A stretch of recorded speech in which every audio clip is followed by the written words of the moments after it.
Sino po sa atin ang naranasan ng masaktan? Taas po ang kamay. Sino po sa atin ang naranasan ng umasa?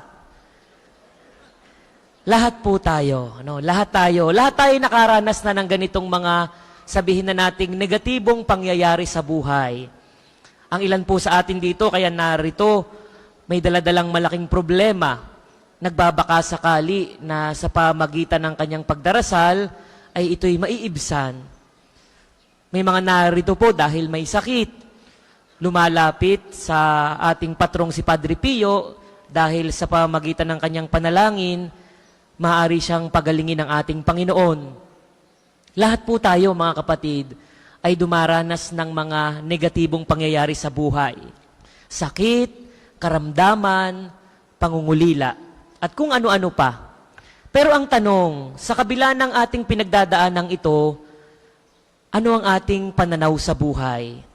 Sapagkat maaari po tayong tumingin sa pamagitan ng dalawang pagtingin kapag tayo ay nasasaktan.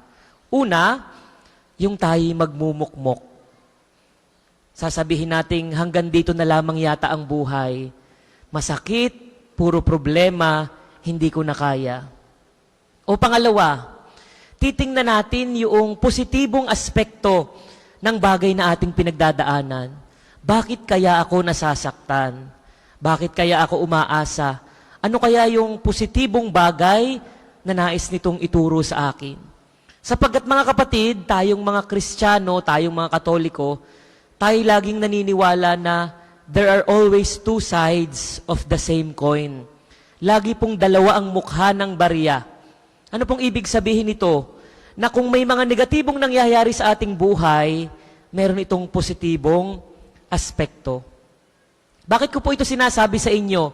Sapagkat sa araw na ito, meron pong negatibong sinabi ang Panginoon. Pero magandang tingnan natin, ano yung positibong kaakibat nito? Ano po ang kanyang sabi? Ako'y aalis. Kung lagi po nating pagtutuunan ng pansin ang negatibong pananalitang ito, tayo masasaktan. Kasi sasabihin natin, kawawa naman ako. Ako'y iniwan ng Panginoon. Kawawa naman ako. Pakiramdam ko ako'y mag-isa. Kasi ang ating diin, ang ating focus, doon lamang sa negatibo.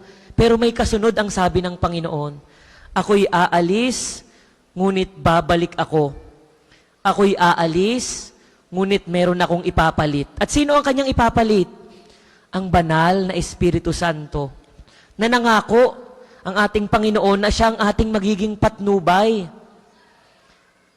Magiging taga-aliw natin ang Espiritu Santo. Sino ba ang Espiritu Santo?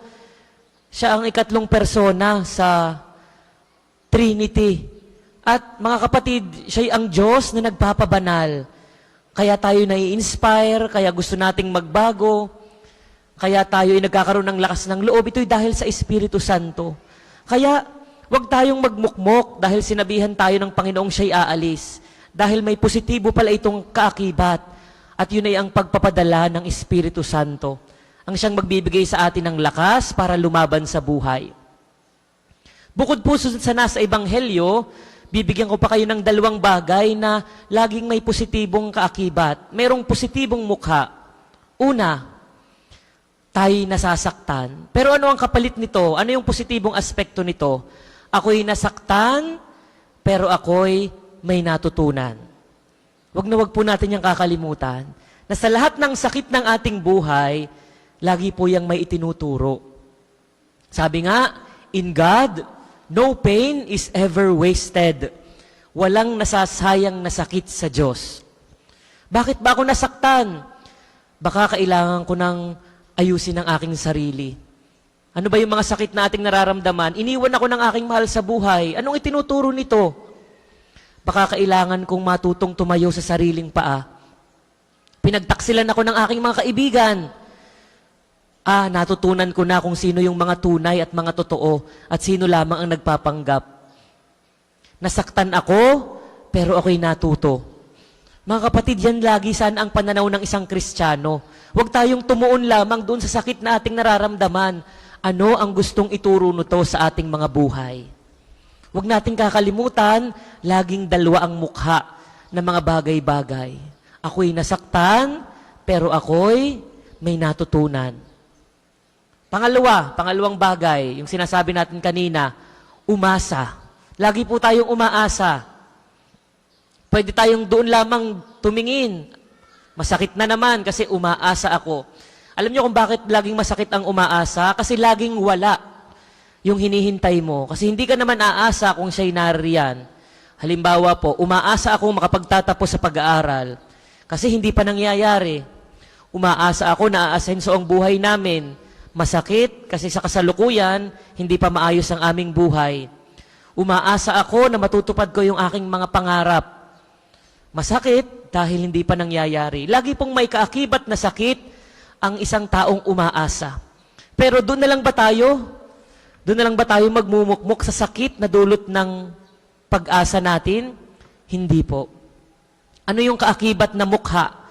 Ano yung positibong aspekto ng isang taong umaasa? Pwede nating sabihin, ako'y umaasa, pero ako'y umuusad. Umaasa, pero umuusad. Anong ibig sabihin nito? Na dahil tayo'y may hinihintay, dahil tayo umaasang darating ang mga bagay-bagay, tayo napipilitang ibigay ang lahat ng ating sarili. At dahil dito, tayo umuunlad.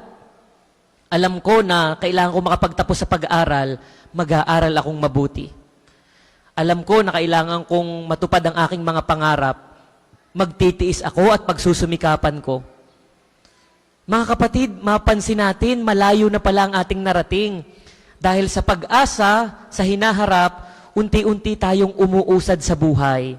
Mas lumalakas, mas nagiging mapagmahal, mas nagiging pasensyoso, mas nagiging nananampalataya sa mga tao at sa Diyos. Dahil tinuturuan tayo ng ating pag-asa na ibigay ang ating sarili.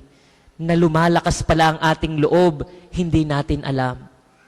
Kita nyo na mga kapatid, kung doon lang tayo titingin sa sakit na dulot ng isang taong umaasa, tayo manlulumo.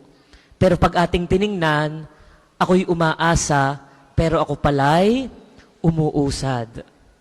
Mga kapatid, ito po yung nais nating bigyang diin ngayong ika-6 na linggo ng panahon ng muling pagkabuhay.